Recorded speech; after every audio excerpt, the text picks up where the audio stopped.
J'ai choisi de regrouper des textes et des témoignages sur l'amour parce que je crois qu'il y a beaucoup de malentendus sur l'amour. D'abord, une trop grande idéalisation, avec un ensemble comme ça de croyances autour de l'amour, et puis dans la réalité au quotidien, dans le vécu des hommes et des femmes d'aujourd'hui, c'est un paradoxe l'amour. C'est à la fois une des choses les plus recherchées, c'est-à-dire la capacité d'aimer et de recevoir également de l'amour, et certainement une des choses les plus maltraitées, un des phénomènes humains les plus maltraités. C'est ce qui explique d'ailleurs que 2 couples sur 4 aujourd'hui se séparent, et se séparent non pas parce qu'ils ne s'aiment plus, mais parce qu'ils ne sont pas arrivés à se proposer une relation de croissance mutuelle dans la durée, une relation dans laquelle on donnerait le meilleur de l'autre, on donnerait le meilleur de soi pour rencontrer le meilleur de l'autre. Alors dans ce livre, d'abord, je démystifie ce que j'appelle les pseudo-amours.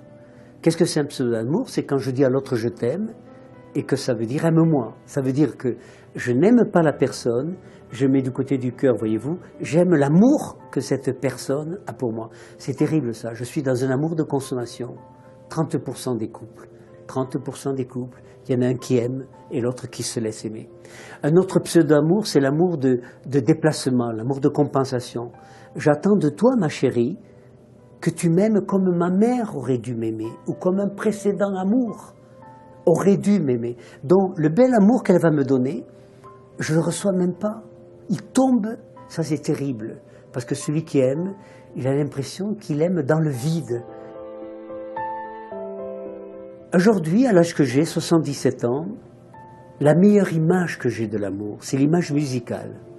Ça veut dire que l'amour est semblable à je le mets du côté du cœur, voyez-vous, à une note de musique qu'il y aurait chez moi, une note de musique qu'il y aurait chez ma brune, et quand ces 2 notes se rencontrent, et qu'elles s'harmonisent, qu'elles vibrent ensemble, et que ça fasse du Mozart, ou du Schumann, ou du Jean-Jacques Goldman, si on aime Jean-Jacques Goldman, ça c'est ce que je souhaite à tous ceux qui m'écoutent, de rencontrer au moins une fois dans leur vie ce type d'amour, un amour qui vibre ensemble.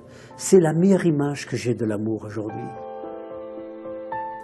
Alors, c'est vrai que dans ce livre, je tente de transmettre, d'abord à mes enfants, je suis le père de 5 enfants, tous mes livres d'ailleurs c'est dans leur direction, parce que nos enfants c'est notre part d'éternité, donc j'essaie de leur transmettre ce que je crois être le meilleur de l'amour, démystifier les pseudo-amours, sentir que si on aime, il faut nourrir cet amour, l'entretenir au quotidien, donc ne pas s'endormir, parce que souvent dans le mariage, ben ça y est, on est marié, on s'installe confortablement. Non, non, ça doit être réinventé tous les jours.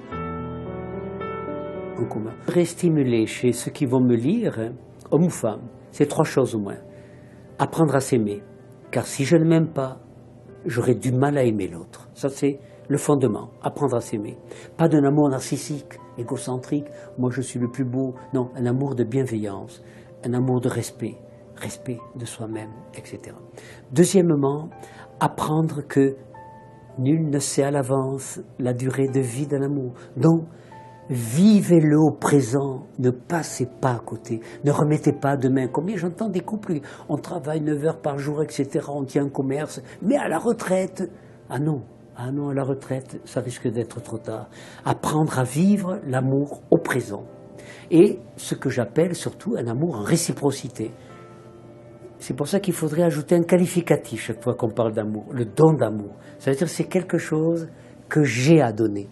Est-ce qu'elle a quelque chose à me donner qui va se rencontrer? J'en ai parlé tout à l'heure. Et puis, la troisième chose, ce n'est pas l'amour qui maintient ensemble 2 êtres, c'est la qualité de la relation. Donc, et je m'adresse aux hommes parce que, attention, 73% des divorces sont demandés par les femmes. C'est les femmes qui font bouger la communication. Je vois mes 3 filles, par exemple, elles se sont toutes séparées à un moment donné, toutes. Elles ont reconstruit des couples, voilà. Et elles sont actuellement, au moins pour 3 d'entre elles, les 3, dans des relations qui apparemment tiennent la route, parce qu'elles ont appris elles ont tenté d'apprendre à la partenaire à mieux communiquer. Communiquer, ça veut dire mettre en commun. Mettre en commun.